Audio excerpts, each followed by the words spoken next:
आज 9 PM special में हम सबसे पहले बात करते हैं इंडिगो क्राइसिस की, यानी पैसेंजर्स की परेशानी जो आज भी बरकरार रही। एयरपोर्ट पर हालात मानो ऐसे थे जैसे रेलवे स्टेशन पर दिखते हैं, यानी कि पैसेंजर्स प्रॉब्लम्स और उनके संभावित सॉल्यूशंस की चर्चा करते दिखे। लेकिन फिलहाल ऐसा दिखता नहीं है। अब जो लोगों की दिक्कतें हैं उसका दूसरी एयरलाइन कंपनीज ने खूब फायदा भी उठाया। क्राइसिस पैदा हुआ तो एयरलाइन कंपनीज ने इस मौके पर मुनाफा कमाने की कोशिश की। हालात बदलते ही एयरलाइन कंपनीज के जज्बात भी बदले। आज एक एयरलाइन कंपनी जमीन पर आई तो दूसरी एयरलाइन कंपनीज का फेयर आसमान में पहुंच गया। कुछ हजार में मिल जाने वाली टिकट्स के लिए 1 से 1.5 लाख रुपए तक वसूल कर लिए गए। हालात इस कदर बिगड़े कि गृह मंत्री अमित शाह को इसमें इंटरफेयर करना पड़ा और नागरिक उड्डयन मंत्रालय से बात करनी पड़ी। मिनिस्ट्री ऑफ एविएशन लगातार फिलहाल हालात पर नजर बनाए है।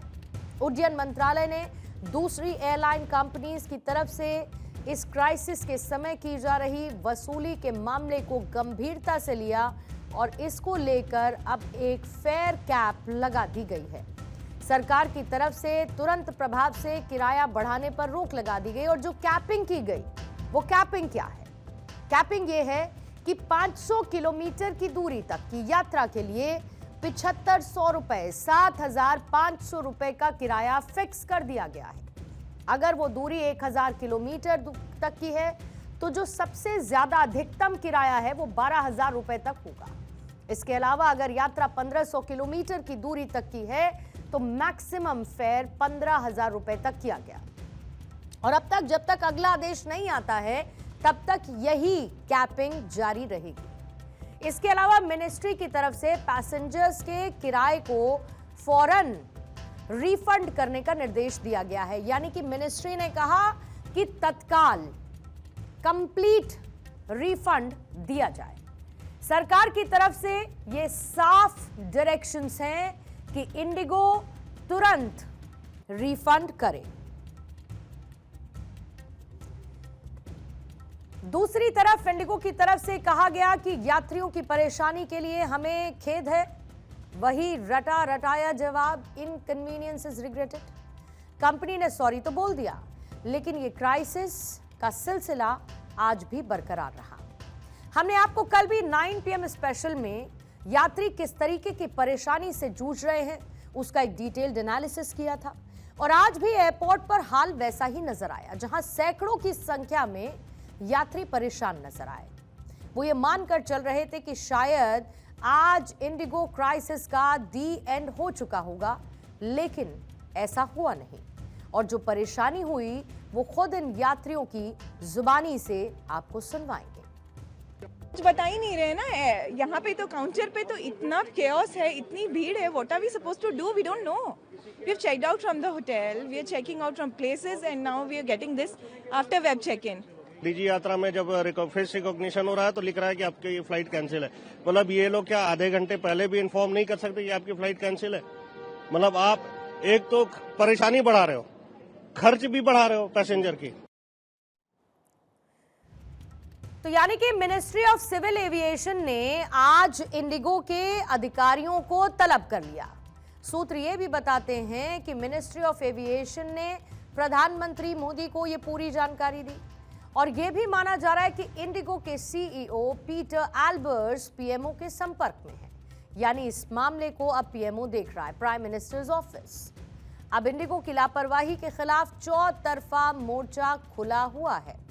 इधर डीजीसीए ने इंडिगो की बड़ी संख्या में उड़ानें रद्द होने की वजह के चलते कॉम्प्रहेंसिव रिव्यू और असेसमेंट के लिए एक 4 मेंबर्स की कमेटी का गठन कर दिया है।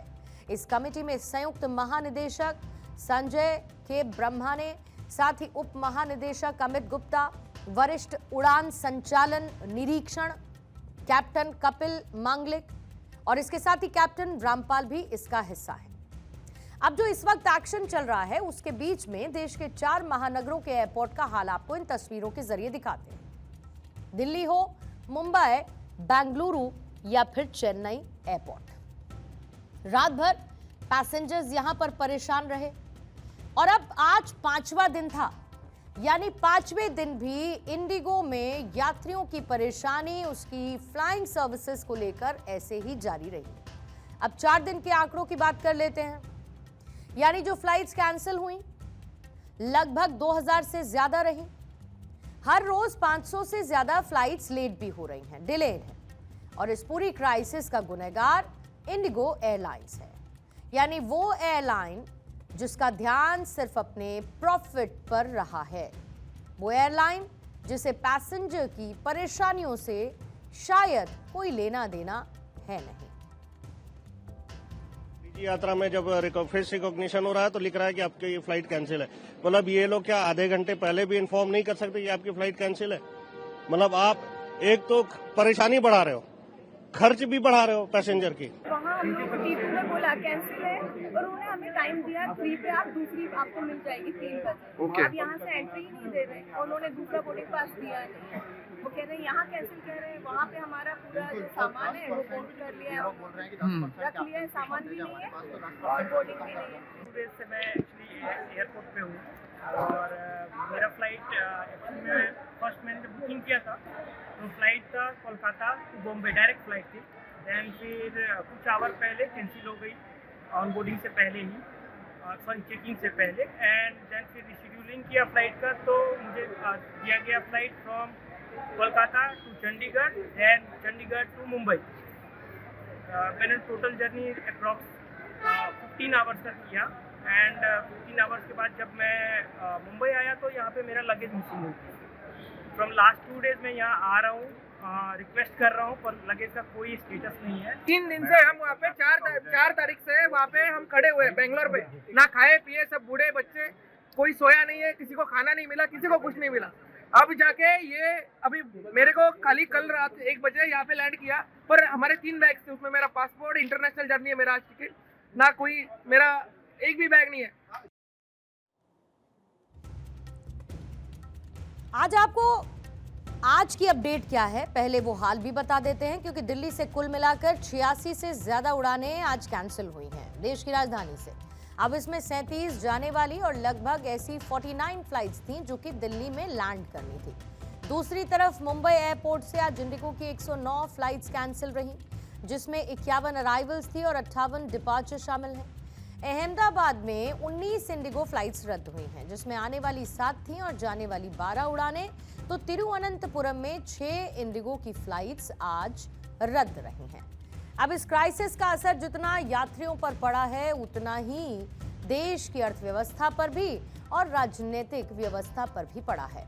सांसद सुप्रिया सुले ने बाकायदा इस क्राइसिस की कड़े लहजे में निंदा की है और ये मांग उठाई है कि संसद में सरकार इस मामले में अपने रुख को साफ करे।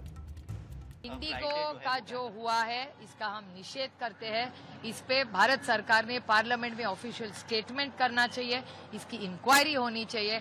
जो बुजुर्ग है, बच्चे हैं, डॉक्टर्स है, किसी के यहाँ कोई फैमिली में गुजर गया है, किसी की शादी हुई, आप देख रहे हैं 2 दिन से क्या हाल है। पार्लियामेंट 2 दिन से चल रही है, एक स्टेटमेंट भारत सरकार से नहीं आया।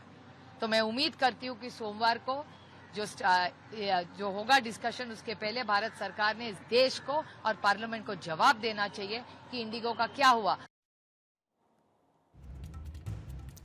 उठ रहे सवालों के बीच में civil aviation minister Rammohan Naidu ने कहा है कि एफडीटीएल नॉर्म्स 1 नवंबर से लागू हैं, लेकिन किसी दूसरी एयरलाइन को दिक्कत नहीं आई, जिससे साफ है कि गलती इंडिगो की है। एयरलाइन की लापरवाही की जांच होगी, एक्शन तय होगा। मामले में सांसद प्रियंका चतुर्वेदी का कहना है कि इंडिगो ने पूरे मार्केट को डोमिनेट कर रखा है, क्योंकि उनका मार्केट शेयर 60% से ऊपर है, लेकिन उनका जो रवैया है वो ठीक नहीं रहा है।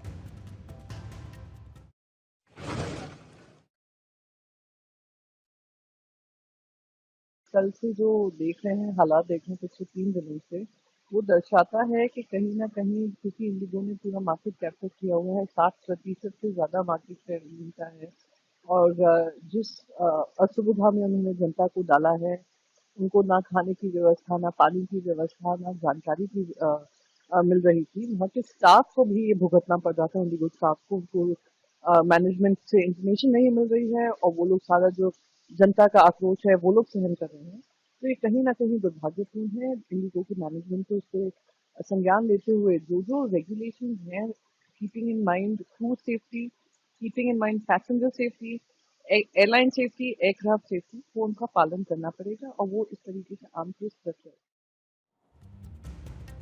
उड्डयन मंत्रालय की तरफ से जहां इंडिगो के जारी ऑपरेशन क्राइसिस के बीच धीरे धीरे कड़े कदम उठाए जा रहे हैं, लेकिन सरकार की सबसे पहली कोशिश यही है कि जो यात्रियों को दिक्कत हो रही है उसको पहले कम कर दिया जाए।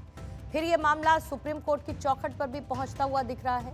एक पीआईएल को दायर करते हुए यात्रियों को हुई भारी परेशानी और जिस तरीके का मानवीय संकट पैदा हुआ, पीआईएल में उसका जिक्र है।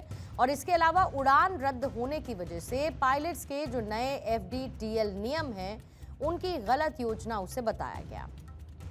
जो प्रभावित यात्री हैं उनके लिए वैकल्पिक यात्रा और मुआवजे की मांग इस पीआईएल के जरिए की गई है। उम्मीद इस बात की जा रही है कि सरकार के इंटरवेंशन के बाद सख्त रवैया अपनाते हुए जल्द से जल्द इसका समाधान निकाला जाए।